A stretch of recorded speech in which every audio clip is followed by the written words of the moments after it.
Hello, and welcome to my podcast, Denise the Sloth Sewist. I'm glad that you're joining me today. Well, today's topic is my sewing journey.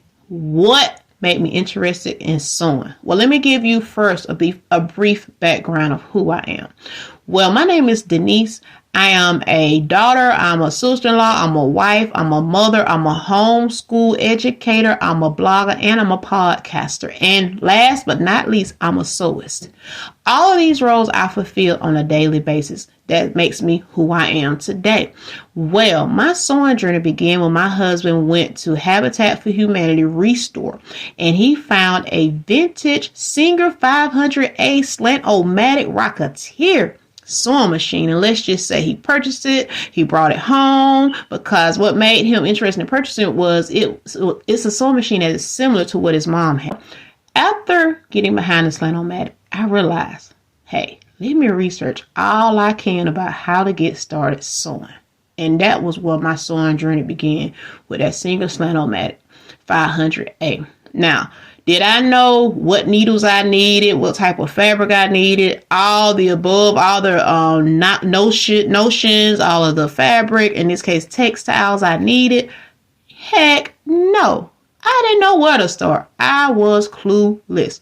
So the first place I decided to go was to YouTube. Type in the search bar sewing. When I did, a lot of videos populated. I'm like, perfect. Somebody I can see who's doing what I want to do and knows what I possibly needed to get started sewing. So that was step one, figuring out what all I needed in order to begin sewing. I know one thing that I definitely need was a sewing machine, but I just didn't want to go out there and purchase any old sewing machine. Since I had a Singer at the house, the vintage Singer here, I said, we went to Walmart, got me a Singer from there, and I have the Singer 3338. From there, another idea came to, okay, what kind of fabric can I use? Right now, since I'm just beginning, why not go to my local thrift store, or as some may say, secondhand store, and purchase fabrics from there? And you know what? That's what I did. I went in there, and what I mean by fabrics, I mean the things that you're going to put on your bed, like bedding, the flat sheet, the fitted sheet, those type of things, just to get me started. And also pillowcases, whatever I could find at the thrift store at that moment to kind of let me practice and learn some new skills along the way. Well, that's what I did. And let me tell you, my very first project was out of a flat sheet and a fitted sheet. I ended up making a raglan shirt with a raglan pair of, not raglan pants, but a raglan shirt and a pair of pajamas from my bedding, from my flat sheet and my fitted sheet. Okay, let me tell you about it. Now, think back to that first sewing project that you did. How did it turn out?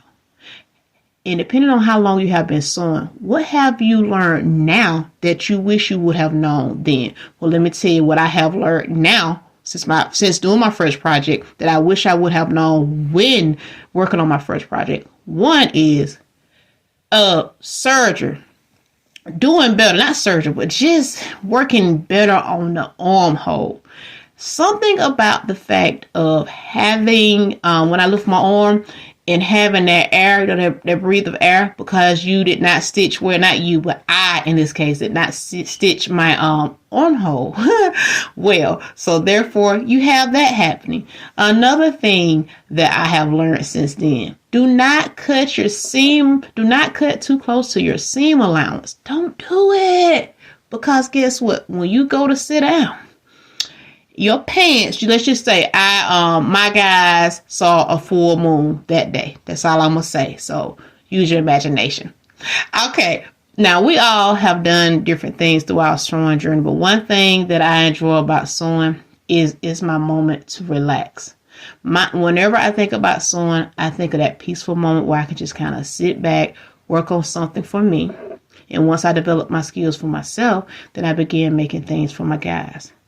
Now, did I see myself making my own garments? Now, when I say garments, I'm referring to your shirt, your pants, your shorts, all the above of clothing. Did I see myself purchasing? No. Growing up, I never, ever, ever, ever, ever, ever, ever thought about sewing.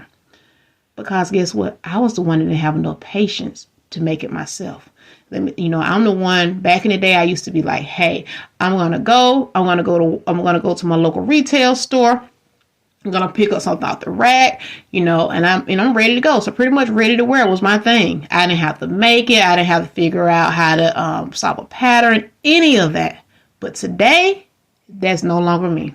I'm that individual that will go into a local secondhand or thrift store. And I will look around and say, this looks interesting. I could probably deconstruct this and make this together or combine it.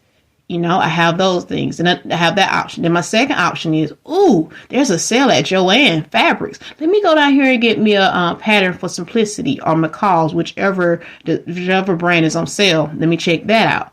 That's how my sewing journey has changed from before until now. Now, my sewing journey now is all about when I see it, I'm like, I find an inspiration. Meaning when I see it, I have an inspiration and I want to make the inspiration. Do I necessarily have to have that particular fabric to begin with? No, I do not. I have learned that throughout my sewing journey. No, you do not. Create your muslin. Just a little mock-up, get you some muslin from the store or use, like I told you, flat or fitted sheet. Anything that you have on hand just to practice that skill. That's one thing, that's very helpful at the moment. Another thing about my sewing journey is I am glad that I decided to trust myself to make my own clothing. I'm really glad about that because you know what? It has given me a little insight into what sewing involves, and it has allowed me an opportunity to create things that fit specifically just for me. And it's nothing like being able to put on a shirt and it fits to your body type, or put on a pair of pants and they fit just right, or putting on a pair of a hat and you designed it. Just going out and walking out in your me made, something that you have made for yourself. My sewing journey has not been easy. I'm still, like I told you, a year and a half into it. But I know one thing, I will not give up because, hey, I want to keep going until I get it right. And I'm enjoying it. I hope that you all are enjoying your sewing journey. And I hope you all have enjoyed this podcast. Until next time, the Soft Sew is out.